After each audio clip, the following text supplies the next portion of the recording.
Today we are going to discuss the True Colors mystery series.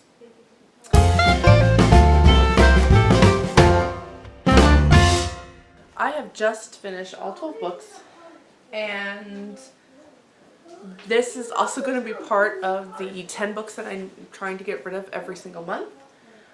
It has nothing to do with the content of this book. It has everything to do with the fact that I have a limited amount of space and I homeschool, I have readers, we just can only keep so many books.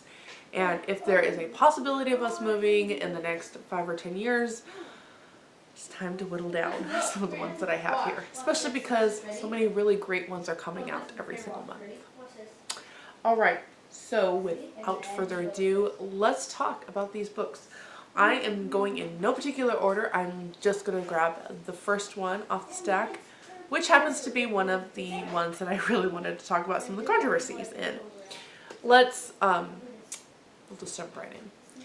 The Blue Cloak by Shannon McNear. I have read her Eleanor, which is kind of about the lost colony of Roanoke, and I thought she did a phenomenal job. She is not afraid to go a little gritty, to be a little real, if you will, but she does try to keep things tactful and tasteful for some of those like me that are just a little bit more squeamish. I also would like to note that, like I mentioned, I am a homeschooling mom of 5 children, which means they are around me all the time.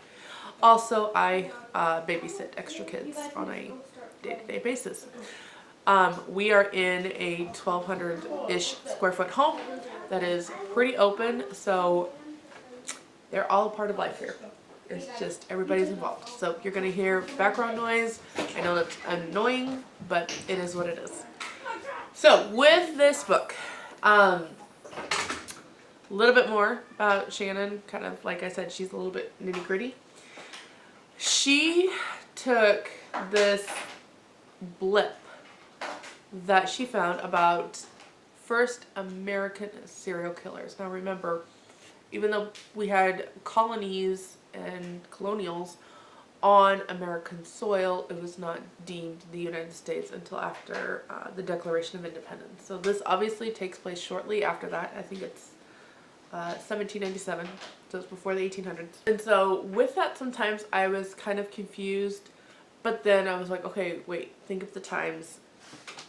Sometimes kind of going back to like the Patriot and some of the things that were quirky in that kind of helped me go through it. And I'm thinking things like, well, why not just leave? Because you have some triggers in here of abuse, spousal abuse, domestic violence. It's not just, I thought Shannon McNear did amazing because as somebody that has held the hands, walked through many people with domestic violence, some very, very close friends of mine especially, there's just something about the fact that you're like, can't you see what's in front of you? Can't you just leave?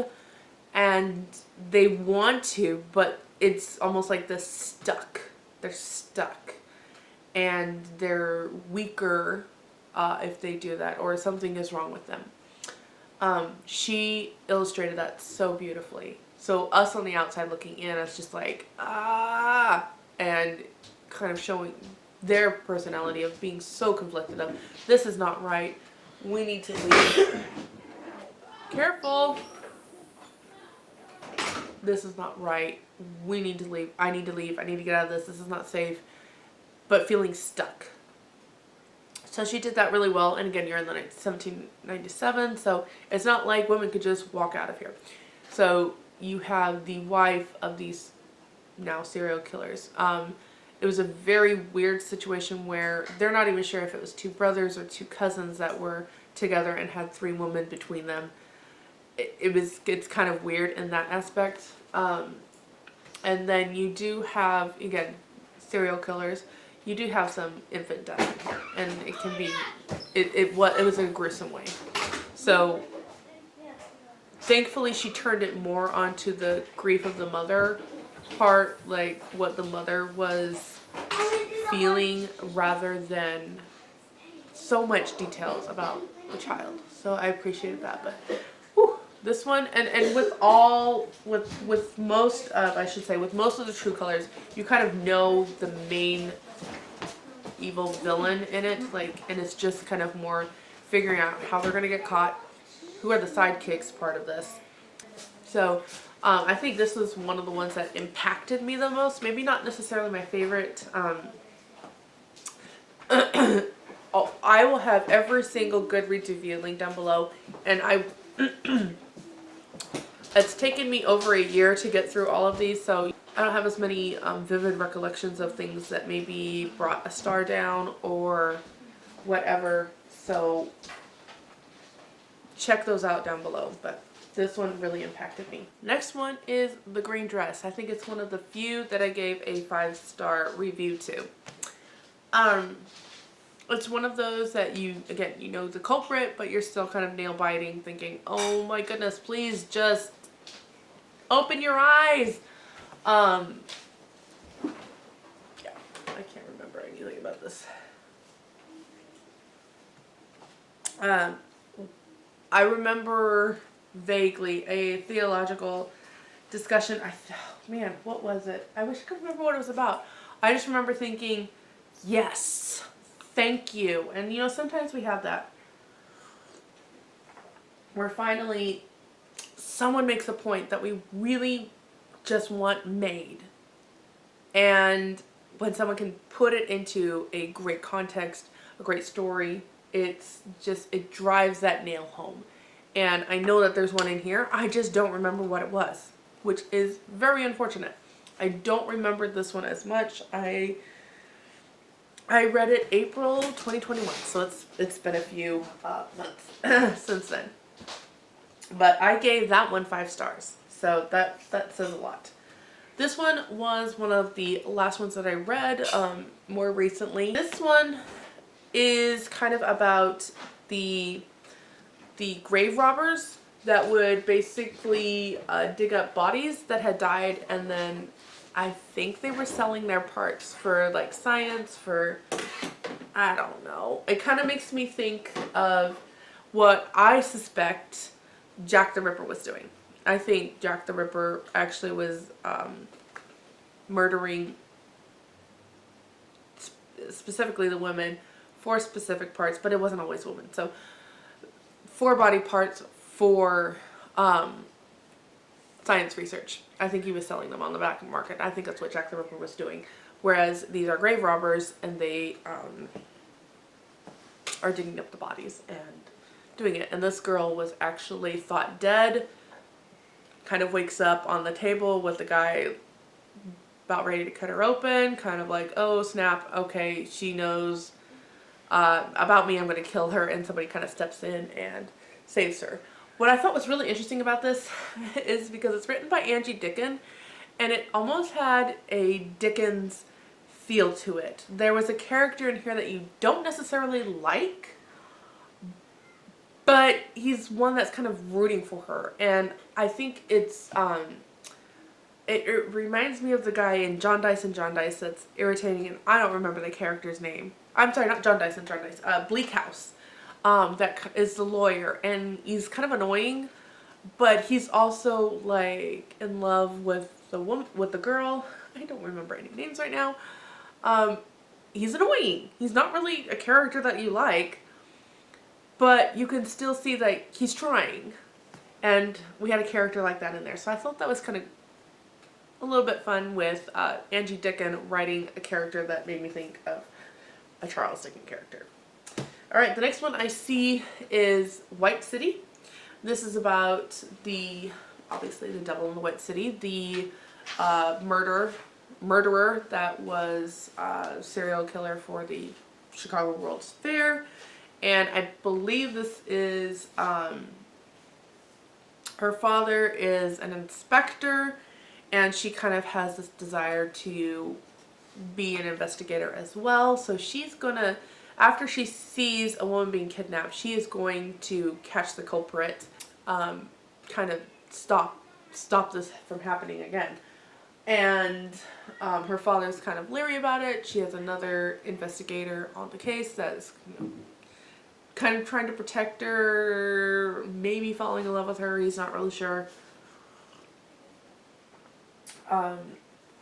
Yeah, and then she's a debutante, so she's like being pulled into that aspect of it because of her father and her aunt trying to make her a debutante. All that fun stuff that you're just like, I want the mystery side of it. I don't really care about that side of it. Even still with her investigative skills, she is such a novice, and it was very evident, but it worked. You know, sometimes things like that just don't work. This worked. I think this is actually the one you should read second. They are numbered. You can go online and find the correct numbers. I believe these are, this one, most of these I don't think really matter how you read them. However, in this case, I would read this one after you have read this one, because they are both by the same author, and you kind of have a glimpse of the main character of this one in here and kind of how he came about. And it was really neat to do that. So in that case, I would read this one next, but I didn't know that. So it was just as I got them. So I have not read Erik Larson's Devil in the White City. I would like to. I think it would actually give me more insight than what this one did. I didn't, like, with some of these, with the grave robbers and with the green dress and even with the blue cloak, even though you don't have a whole lot of information about these crime people, what are they called? They're not always murderers. I guess in these three they are murderers. Okay, so with these murderers, well, Yellow Lantern, they're not murderers. They're just stealing bodies. Would be murderers. Anyway, with all of these villains, you kind of get more about them, and I just didn't feel like I really was. I only got his manipulation in here. And so I think The Devil in the White City could kind of maybe give me a little bit more with that. This was kind of more just focused on mainly our relationship between the two main characters, Winifred and I think it's Jude. Yeah, Jude Thorpe. So it's kind of more like their story and trying to figure things out and try to piece together. She ends up going undercover. Anyway, all that to say, like, it was very interesting. I think I ended up giving it 4 stars. I don't think I went below 4 stars because, again, I'm amazed that somebody was able to take just a short little bit about what we know about these villains and turn it into a story where you can kind of see the impact of what they did on so many people. Oh, this is the number 1. It was a 4-star read. So this is your number 1 for the True Crime Colors. And my key thing was, if this is the author's debut novel, I'll be looking forward to reading more by her. And I have to say, I think her second one was better than this one. I think we got a little bit more character building in that. Okay, so that's The White City. We'll just kind of go on to The Grey Chamber. I actually saved 2 books for last. I don't know what number they are in, but I knew they were going to be hard reads for me, and so I saved them for last. I saved The Pink Bonnet, which has to do with the Tennessee Children's whatever, and The Grey Chamber, which has to deal with the psychiatric ward that Nellie Bly went undercover for as a reporter and wrote her infamous book, 10 Days in an Insane House or something like that. Wow. I'm really glad I kind of waited on this one. It was a hard read. It was very, there's a couple things that I do not do well, and insane asylums is definitely one. Those types of mysteries I don't do well. I don't do well with the abuse that people do for those with mental health. I can't stand it at all. And most of these, even though there's a mental health aspect to it, a lot of the people in this insane asylum on New York Island, I think. I can't remember where it was. Blackwell's Island, New York. It just okay. I got sidetracked trying to remember what it was, but a lot of the women sent here weren't necessarily lunatics. They were victims of people trying to just put them here, get them out of the picture so that they could do, like in our main character's instance, have her fortune taken away from her and used it other ways. It's just, yeah. So there was that. There's what I liked about this is that obviously we know who the villains are. It's the main people of the ward. But you also know that there has to be corruption elsewhere. Like, to get everything here, you have to, I believe, have a doctor sign off, maybe a judge. I'm not quite sure on that last one. But anyway, you know that there's corruption. You know that there's other people searching for their family. Like in here, we have one sister coming and just trying to figure out how to get her sister off this island. And so you know that they had to have been thwarted on the outside somehow. I knew it, and am I giving something away?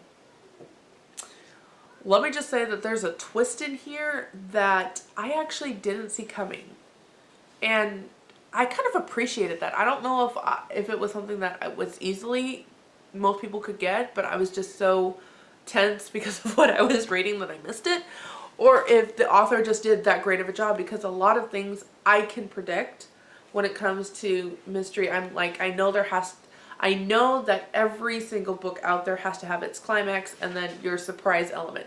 Any mystery has that, anything. So you kind of know it. And for me, it's not necessarily figuring out the whodunit. That one's easy, but the why and that surprise element, like what is the surprise element going to be? That's kind of what I look for, or what really engrosses me into mystery books. So I really liked that. I was kind of taken a little bit back by that. The Silver Shadow. This one is not about Jack the Ripper, but this one, I gotta remember why. Yeah, this is the fourth book. So Liz Tolmo wrote many of these, but this one was her most fictionalized because I first read about this series of crimes in Denver between 1900 and 1901 in a book called Famous Crimes, The World Has Forgotten by such and such. But it was about these people that run the newspapers, and about this tyrant that was attacking women. Not necessarily killing women, but attacking them. And so, if I recall, they have never caught the man. They never caught the man. They always assumed they knew who it was. And so she had to kind of make up, like, why he was doing this. And this is a wannabe newspaper reporter that's kind of tired of writing the female columns and kind of being degraded. And she's just not enjoying, it was more of the whole not really feminist, but how women just weren't treated with as much respect in the workforce. And to be honest, that kind of book just doesn't appeal to me. It has nothing to do with the fact that I think all women should be at home. That has nothing to do with it whatsoever. It is more just, I feel like it's pushed even more to, it just feels pushed even more right now, like how badly women were treated in the workforce. Not that I don't think they were, Not that I think that they were. I just think that I personally feel as a woman that that narrative is just really being pushed, and it's easy for me to say I've never actually held a job with men in the workforce, and when I have worked with men, I am generally treated with respect, so I can't relate. So that's more of my personal thing. I gave it 3.5 stars, but I didn't feel anything for the characters. I just was like, they're there. And I think a lot of it just had to do with that aspect of women fighting for their place in the workforce. I think that's why. So this one was probably, I think, I gave my least stars to. And like I said, Liz Tolma said in the back that she kind of really fictionalized that one just because there isn't a whole lot of to go on with that. The Black Midnight. This is the one about Pinkerton, I believe. Nope, this is Jack the Ripper. Where's the Pinkerton gal? No? Is this the Pinkerton?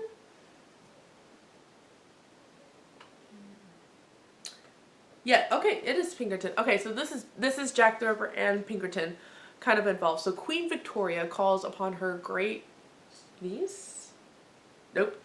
Queen Victoria summons her great-granddaughter, a former Pinkerton agent, to secretly team up and figure out Jack the Ripper. I don't remember a whole lot about this one. Other than I think it was kind of a letdown for me. I didn't write a whole lot of this one on my Goodreads. I was like, I don't remember a whole lot about this.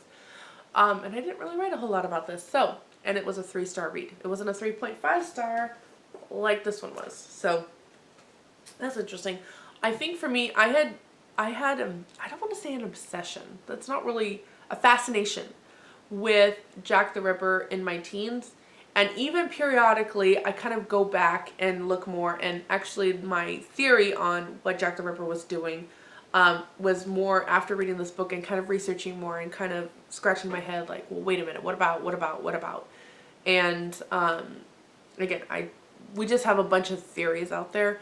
And because of how some of the gruesomeness of and details of how he killed and just maimed the characters, I really don't want to do a whole lot of digging, if you will. But I don't know. I think it was another one where, again, Jack the Ripper is just this elusive person. We think we know who it is, but we don't actually know. I have a feeling it was more than one person, personally. But again, all I have is speculation and theories. And so with something like this where you're taking an idea of something and then trying to weave it into a story, like it's hard. You know, all we have is, again, is a whole lot of speculation, newspapers and whatnot. So like, how much can you really share? I don't remember feeling any connection with our characters. I mean, honestly, I don't remember anything about them other than being related to Queen Victoria somehow and Pinkerton being in the picture.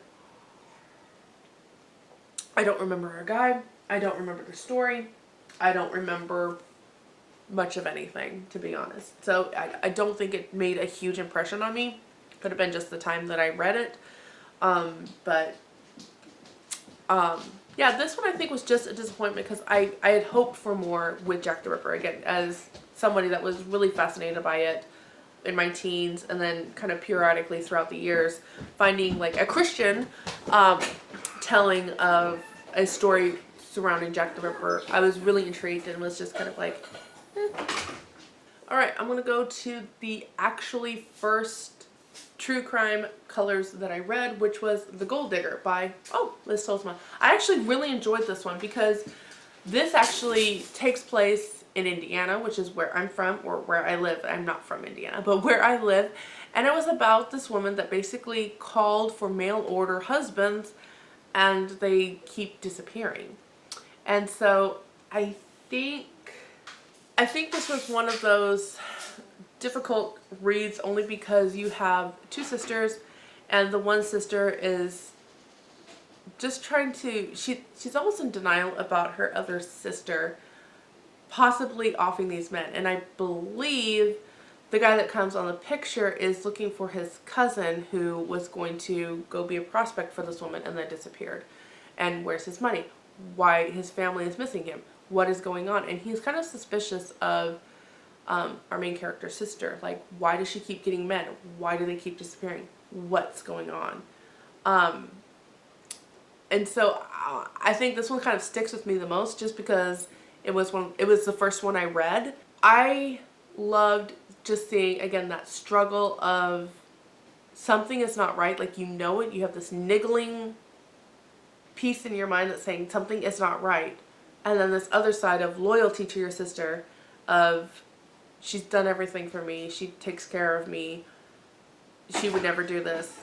And just that mental struggle. That was really portrayed well in this book. And I really enjoyed that. I think I gave that one 5 stars, but I don't remember. So this one, The Red Ribbon, I'll be honest, I don't remember a whole lot other than I expected more from it.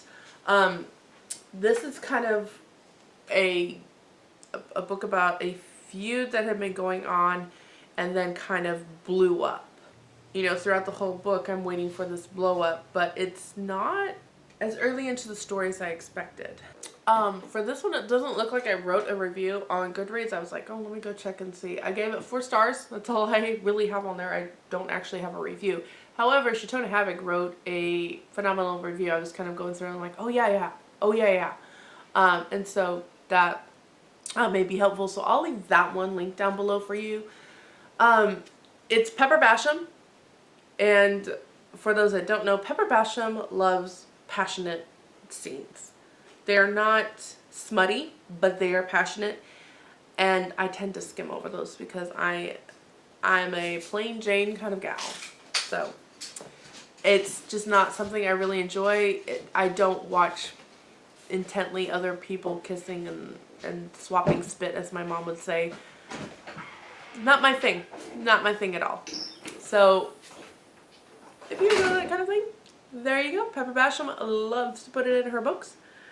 But insofar as the whole storyline, it's, you kind of have a Christie aspect, that mindset of the mountain people and just the anger towards each other that Christie kind of shows was portrayed well in here. In so much as the mystery aspect of this, you kind of more just watch things unfold. It's not really a whodunit mystery, just more of a what's going to happen mystery. And why? Like, what is the purpose of all this? So I think that's kind of more why this one didn't stick with me as much. So I actually wrote a really great review on Goodreads about it. I just don't remember it. And rereading it, I'm like, oh yeah, I vaguely remember it. When did I read this one? I feel like reading my review, I kind of want to go back and read it. August 8th, 2021, so a little over a year.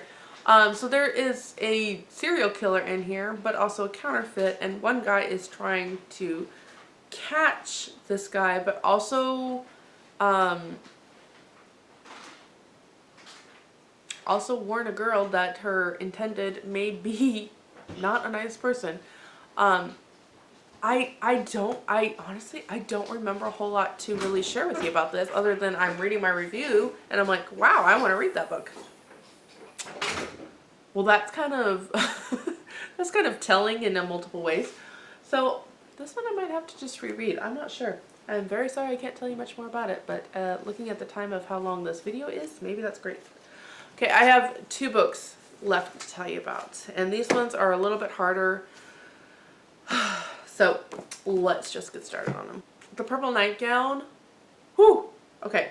So knowing nothing about this, there was a woman who used her knowledge in the medical field. I'm going to use that term knowledge very loosely, to basically starve people to death.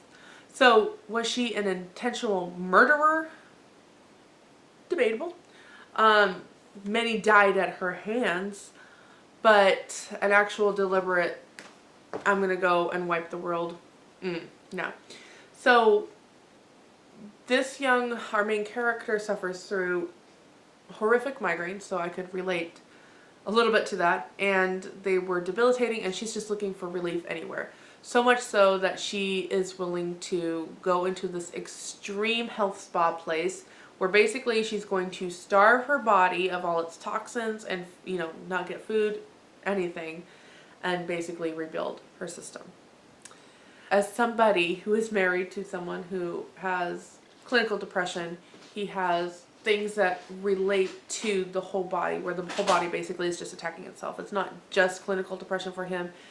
I'm pretty sure he's got some kind of autoimmune thing. He's got gut issues. So all of this to say, I have been in a place where I'm looking at some of the desperate things that he does and I'm scratching my head like, what? And he's willing to try it. He's willing to try anything to just feel alive and normal. So I get it.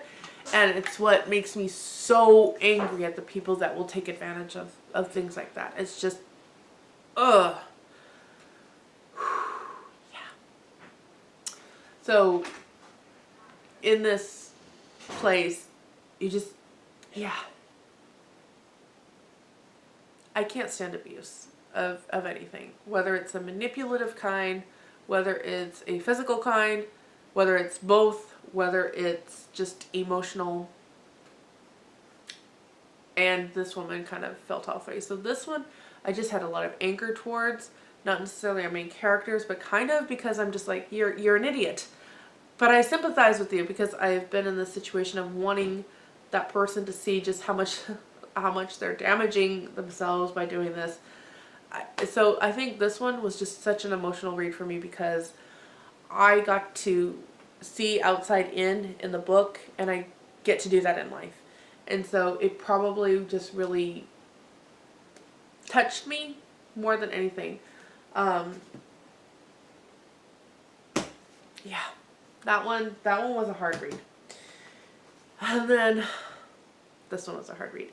I knew about the Tennessee Homes. I know that I know the stories.